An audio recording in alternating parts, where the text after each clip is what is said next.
Warning. The following scenes may contain references to Power Pages which some listeners may find disturbing.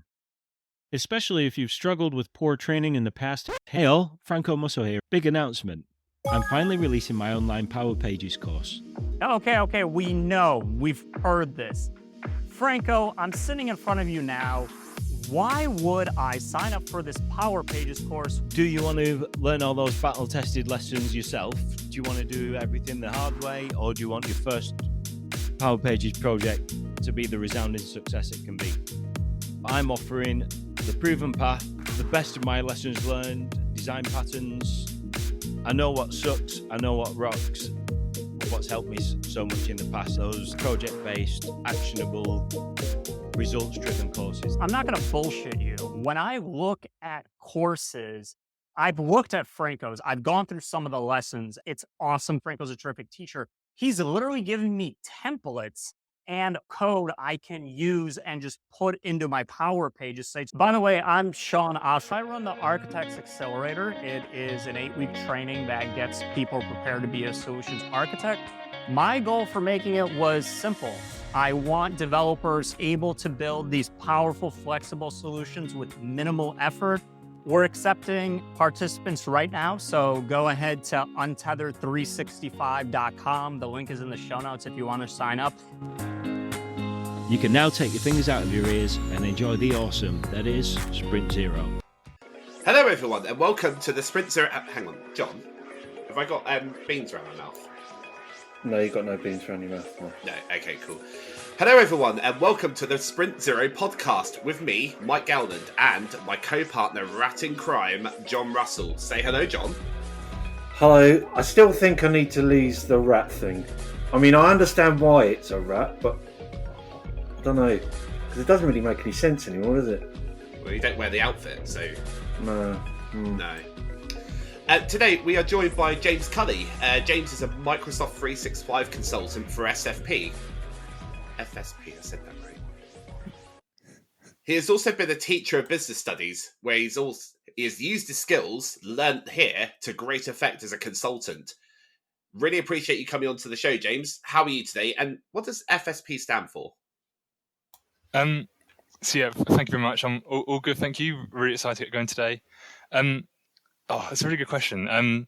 Effectively, when I joined years ago, it was Foundation SharePoint. So it was basically like a SharePoint-focused consultancy. And since then, we've sort of had a bit of a brand rejig, and it's mainly known as FSP now. And it's just, So FSP used to be Foundation SharePoint. Are you mainly working from home? Mainly working from home, but our office is really sort of close by, so nice and easy for me to get in when I want to. Nice, that's good. Yeah. So do you want to give us a little bit of a breakdown on how you kind of got into the Microsoft 365 space? Yeah, definitely. Thank you. So it's worth pointing out, I graduated uni in 2018. I became a secondary school teacher after that, as Mike has pointed out, and I taught for 2 years on a graduate program. After the 2 years, I found myself a bit disillusioned with it. I didn't enjoy it as much as I hoped, and I was sort of quite interested in trying some new things and working in the industry that I had some awareness of, because I was previously at SAP, a really sort of big enterprise software firm.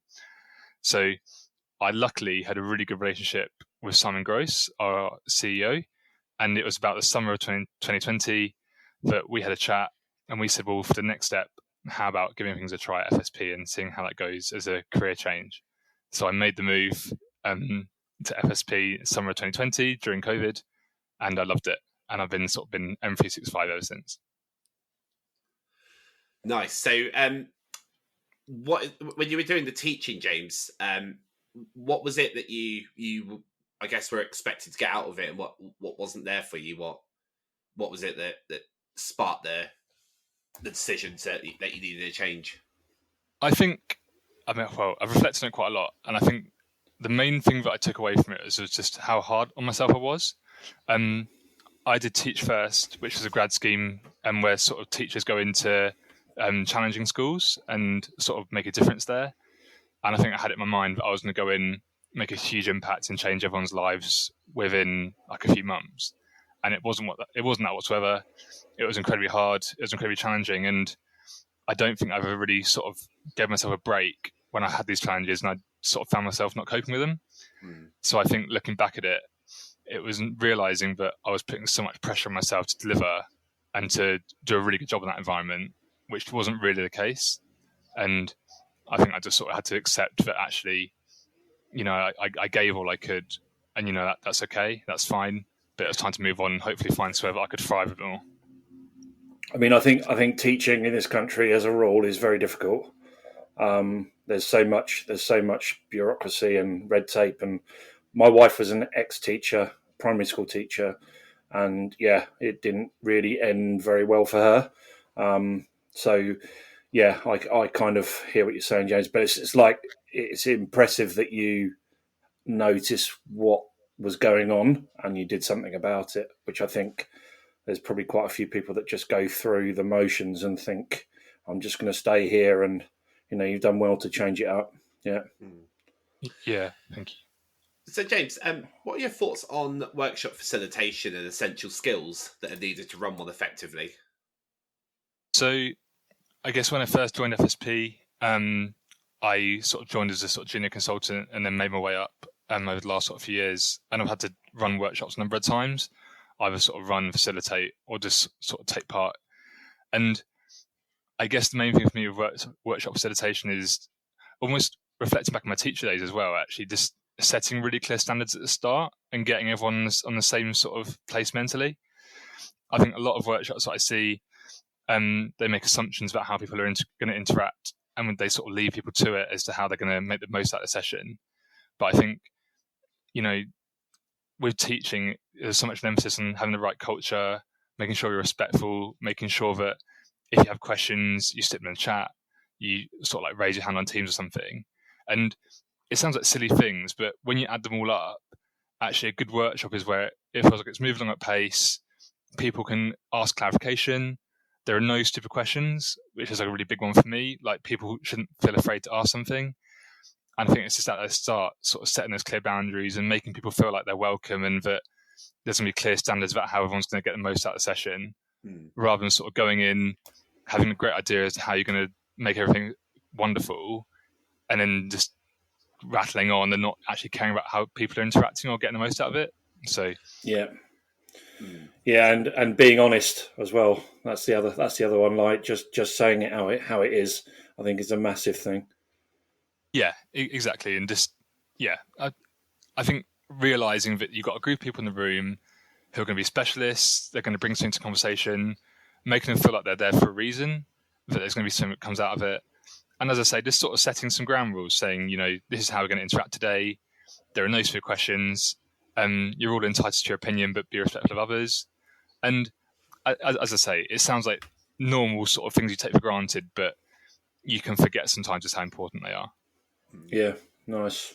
And I know that you're heavily involved in the Viva Suite as well. Can you just explain a little bit about what that is and if it's possible to extend it with Power Platform? Yeah, sure. So Viva Suite is almost where I've sort of made my home at FSP over the last sort of year and a half. I spent a lot of time doing it with clients and raising awareness of it. And Viva Suite is really just all around employee experience.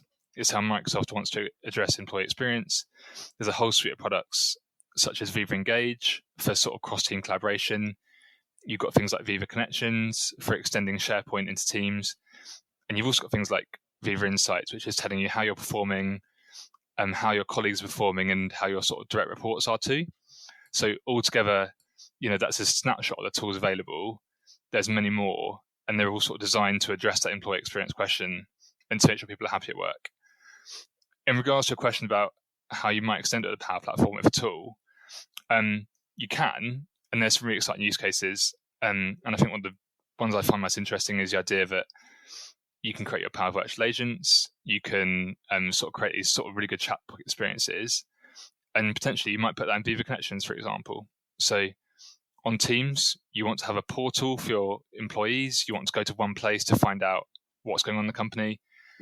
You could embed a virtual agent into Connections, and every single day when people need to go into Teams or find out something, that's sitting there ready. So a sort of a quite sort of basic example of how I'd want to integrate it, but I see Viva Suite as sort of make a lot of inroads in employee experience, and that's one way I see of people getting access to tools that really help them out. Oh, that's cool. Okay. Do you so because I don't know a lot about the Viva Suite. I mean I've come across it a bit, but I haven't really played with it much. Where's the data? Where's the data stored for Viva? Is it in Dataverse or is it outside of that? Is there any way you can interact with that data? It depends on the product. I know that Viva Engage is a product, but people often think about Viva, and that's largely sort of stored upon for a Viva Engage community, that's SharePoint behind the scenes, and there's also some sort of Exchange storage going on in the background as well. So okay, it generally depends on our product. So it will sort of depend on each product individually. Okay, fair enough. I guess some of the suite also relies on Graph a lot as well. Yeah. Like contextual data. So one thing that's really cool coming out soon, that Microsoft talked a lot about, is Viva Skills, where essentially when you look at sort of someone's people card in the organization, you can see what things people are experts at and what areas of interest people sort of have. And what's cool about Viva Skills is that you've got that graph connection there to just sort of get that sort of more individual information on the person, and it will also sync up to LinkedIn as well. So you're starting to see it being quite clever about how it can work out what skills people actually have. Sorry to talk about the C word so early on in this podcast, but that sounds like you could do quite a lot with Copilot then. Have you been able to play with Copilot and have that interact with Viva? Yeah, really good question. So yeah, we're already starting to see Copilot come into Viva and sort of make its initial impressions. I know that right now, Copilot for Viva Engage is sort of entering general access, and we're starting to see people use Copilot for Viva Engage to sort of help create posts, create sort of questions for communities. Mm-hmm. So yeah, Microsoft, I think, are very much planning to integrate them both, and we're starting to see the results of that. Yeah, nice.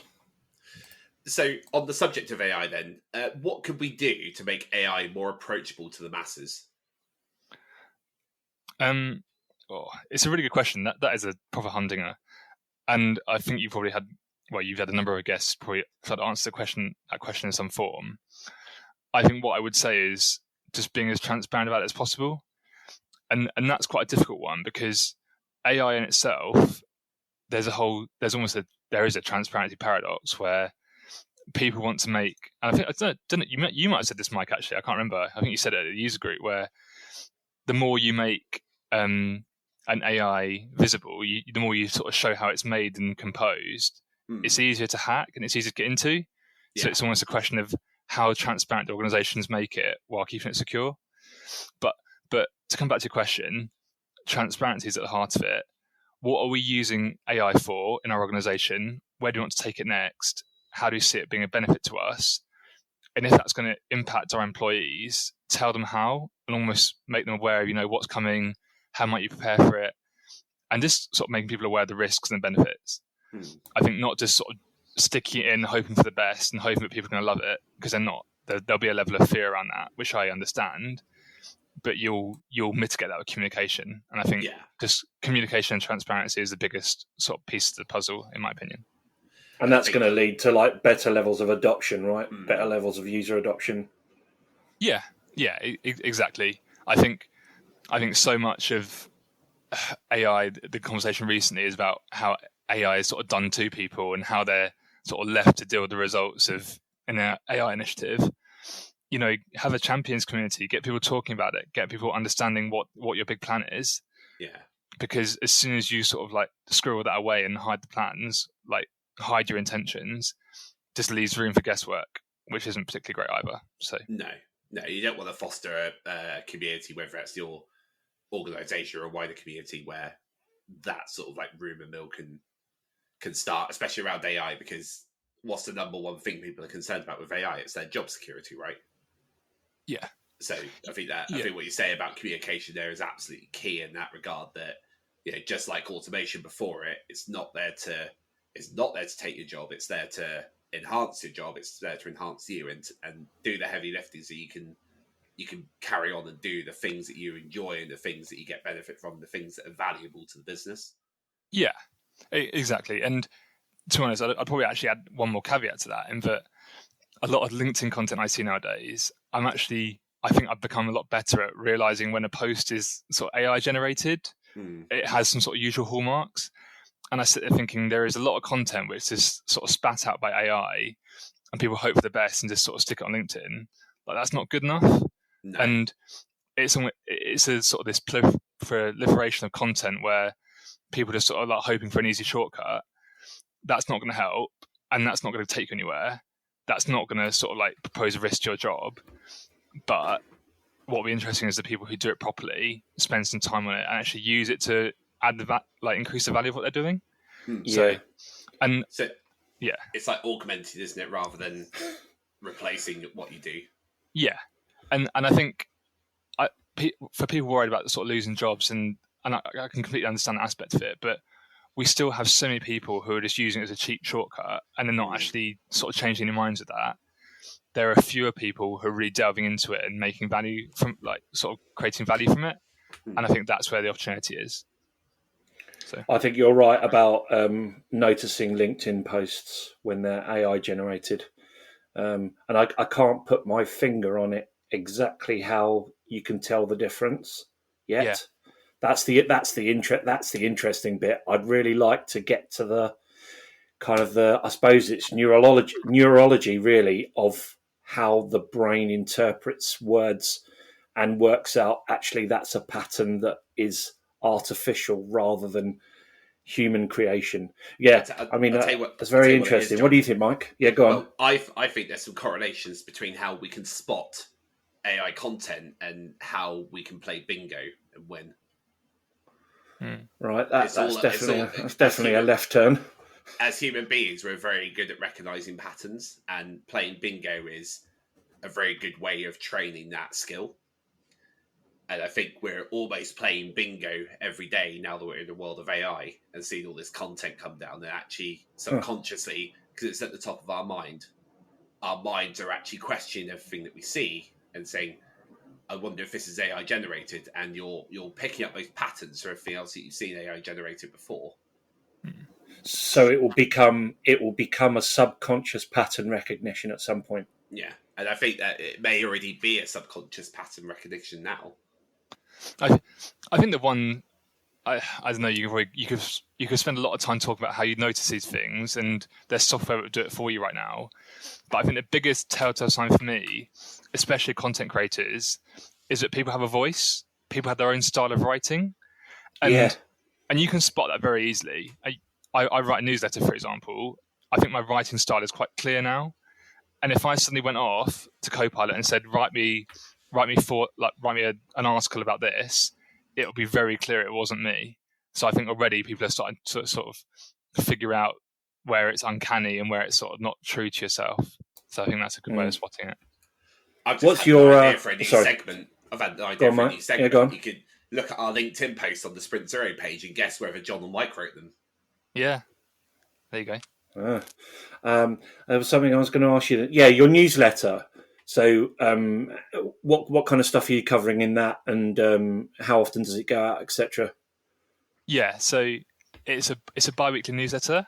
So I try to get it out every 2 weeks. Sometimes I just have things come up, so it might become like every 3 weeks or something. But I generally try and keep it to a bi-weekly pattern.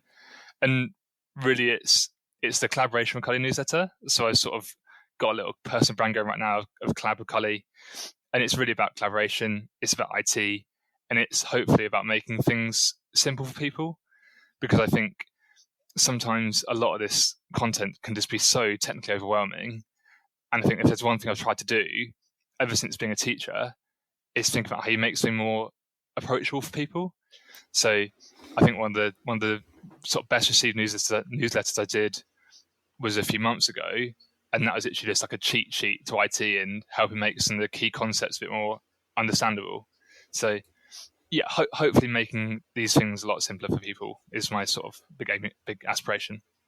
Nice. I just want to go back to your teaching part, because this is a conversation that's come up quite a few times, and I've always experienced it when I was at university and when I was at school, that this kind of area of technology is so fast moving that it's so difficult to do anything like this in a teacher student context, I think. So obviously there's the essential skills, kind of like, for consultants, rapport building, communication, integrity, all of those kind of things, which I think are quite common. It's quite a common skill set that's needed for consultancy. But how do you think schools or educational establishments can adapt to this changing technical landscape, if at all? Do you think it's possible? That's another really good question. To be honest, there are so many schools in so many countries right now which are debating this exact question. It's going to be around for quite a long time. And I think schools do their own different things. I think the main thing is just not to hide from it, to be aware that students, this is going to be part of their lives going forward. So you can't really hide from that. You're going to have to make provisions for it. But again, it's saying the things I was saying earlier about the fact that AI or using these tools is not going to make you perfect. So it's not speaking to these students and saying, this is a solution, fantastic. You don't need any teaching whatsoever, because AI will not replace what you do. It will just make it better. So if you're not bothering to put any effort in the sort of immediate term, nothing will come out of it anyway. So I think it's just sort of, again, having those honest conversations, teaching their skills, teaching expectations, but making them aware that there are definitely some pitfalls, and you can't afford to just sit there on your laurels and do nothing. Just keep learning about it and making it better. I think also organisations like Microsoft partners and stuff, I think there could be more kind of outreach into schools than there is currently. I don't know of many partners that actually do that. I mean, ANS are very good with their academy, but yeah, I think it's something that could also be done the other way around as well. Yeah, no, I entirely agree. And I think FSP, we're very good. We have sort of like a charity leave allocation for us to use charity days. I know that my team at work, we've recently been doing more and more work sort of going into schools and supporting students. And to be honest, it's something I'm trying to do a bit more of myself. When I was teaching, there was a genuine need to sort of like have these experts come in and speak to students, because you know what's going on sort of outside the classroom.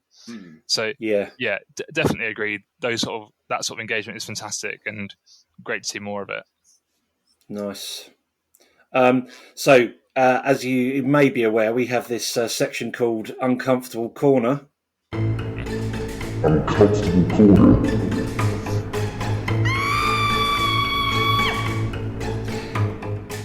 And so what we'd like to know is, like, what was the last time or a time that you can think of where you felt uncomfortable? That could be in or out of work. And what did you learn from it? And how did you manage to get through it? Sure. So I was thinking this one through, because I know obviously it's such a big segment of the podcast. And I think the one thing that came to mind was where recently I've decided to sort of take a step out of my comfort zone and to start applying for like community speaker events and just sort of like to speak more widely about what I'm doing and what I'm learning. And I think what made me uncomfortable is being at the halfway point between like the imposter syndrome effect, where you don't know if you're good enough. Like, am I just an imposter? Like, why do people need to listen to me about this? I'm not an expert. Versus something called Dunning-Kruger, and I don't know if you're aware of it, but basically sat there and said, you think you're hyper intelligent, but you don't realize how much you don't know. And so you've almost got this continuum where you're halfway between that, and it's like, I'm not an imposter, but I'm not an expert, and I'm just trying to learn more. And so I think, to answer your question, doing these sort of community events, and even taking place in this right now, it does make me uncomfortable, because I sit there thinking, am I good enough for this? Do I have enough knowledge? And I think I do have the knowledge, but it's also about saying that I just want to keep learning more, and almost just sort of being really honest and transparent about that. So it makes me super uncomfortable, and I don't think that'll stop. But it's just about sort of being really honest with myself and saying, you know what, you do need to try hard to sort of speak in the community. You do need to be aware that you don't have to be perfect, But as long as you sort of keep trying and keep learning and just sort of like reflecting what's going on, that should help you. And I think that's sort of. I mean, for what it's worth, like you're coming across like really well here, and like that I don't know anything really much about Viva Suite, and you've explained it in really good detail. I think also the other thing with community, I don't know if Mike feels this, but the other thing about community events, like I think I've spoken now maybe 5 or 6 times. I think there have been some where it's been mixed, where I've not felt it's gone as well as I think it should have done, but. Like no one's there to point the finger at you and say like unlucky, like you didn't do that very well. It's really just down to yourself. And I think there are loads of ways of doing it, and there are loads of people out there that can support you. And maybe if you want to do it in partnership with someone, or all of those kind of things. And also when you go to these events, I think talking at them is about 15-20% of it. The rest is meeting people. And, make it, as cliche as it sounds, networking in the Power Platform space is easy, and it's very beneficial to you personally and to who you're meeting, and, what you're also seeing in other sessions. So, yeah. Good luck on that journey, though. Yeah. Thank you. And I think, again, just reflecting what you're saying there, the biggest thing for me, and especially when writing those newsletters too, it becomes very anxiety-inducing when I press publish on newsletter, and I know that later that day it will email notification that to about 300 people. Like that actually really scares you sometimes. But I sit there and I think, as long as I'm sharing one thing that someone didn't know before, finds really interesting, then all of a sudden that's worth it. And I think that's sort of like been my guiding star so far. I just don't think you'll ever come to a situation where people are going to turn around to you and give you like loads of hate. And I think that's what we fear, don't we, when we do public engagements or put ourselves out there or record a podcast episode, do a session. It's always that fear of you're going to get it completely wrong and everyone's going to laugh and you're going to lose all sorts of credibility and respect. Actually, that just doesn't happen. And if you did completely stumble on your words, like everyone would be there to support you because they've gone to listen to you. You put a session title in that's really grabbed them and engaged them, and they want to learn more. Yeah, so it's that like realization that actually everyone's there to hear what you have to say. So,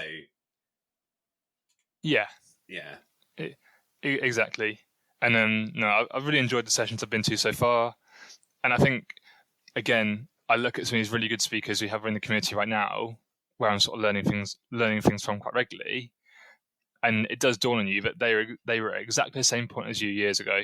They had exactly the same thoughts, and you look at where they are now, and it's like, well, hang on, they had to start somewhere. So I might as well give it a go as well. And I think what you'll find really interesting is they probably still have those thoughts as well. Even the ones that speak all the time and appear to come across really confident, they still have that fear of getting up there and talking. Yeah, certainly. So, no, I think, as I say, it's a sort of like you're almost a cross-section of that imposter syndrome, Dunning-Kruger thing, where it's like, actually, I am good enough. Yeah. I'm not assuming I'm an expert, but I think I've got something to share which is of value. And as long as I get some sort of value for someone, then it's probably been worth the time. Have you ever read the book Lynchpin? No, I by haven't. Seth Godin. There's this really good concept of the lizard brain, and the lizard brain wants you to just like fall back into like, okay, you're not going to push yourself that much, that extra bit to go and do something or step out your comfort zone because it's scary. Actually, the lizard brain is what's telling you in your head to, don't submit that session. Don't go and talk at that event because it's, there's too much risk there. Whereas actually, like, you need to like shut the lizard brain down almost. Yeah. Put it out and then actually get on with it and then just keep suppressing the lizard brain. Yeah, there's the Chimp Paradox is the other book that's basically all about that as well. Yeah. Nice. Well, thank you very much, James, for coming along. I really appreciate it. You can find James on LinkedIn and through his bi-weekly collab with Culley newsletter. We'll put the links and any other links to resources mentioned in the episode will be in the show notes. Music today was provided by Ken Lightfit. You can find his music on Spotify, the link to which you'll find in the episode show notes. and any additional music is also going to be credited there too. Be sure to subscribe to our podcast. I believe we are 2 away from 600 people on LinkedIn. So if you want to be the 600th, there's not going to be a prize. John, we're 604. So. Okay, so never mind. Sorry about the person who got 600th. Your Get us to 800. Okay, 800's a goal. We'd also really like it if you could follow us there. Get us to 800. And if you're enjoying the podcast, please review us on your chosen podcast platform. 5 stars is fine. This has been a Sprint Zero, and we've been Mike Gowland. Say goodbye, Mike. Goodbye, Mike. And James Culley. Say goodbye, James. Goodbye. Thank you. No worries. And I'm John Russell, and we will see you on the next episode of Sprint Zero. Thanks a lot. Love you, Mike. Love you, John. Love you, James. Cheers. That was excellent. Love you, James. By the way, I'm Sean Osh. I run the Architects Accelerator. It is an 8-week training that gets people prepared to be a solutions architect. My goal for making it was simple. I want developers able to build these powerful, flexible solutions with minimal effort. We're accepting participants right now, so go ahead to untethered365.com. The link is in the show notes if you want to sign up.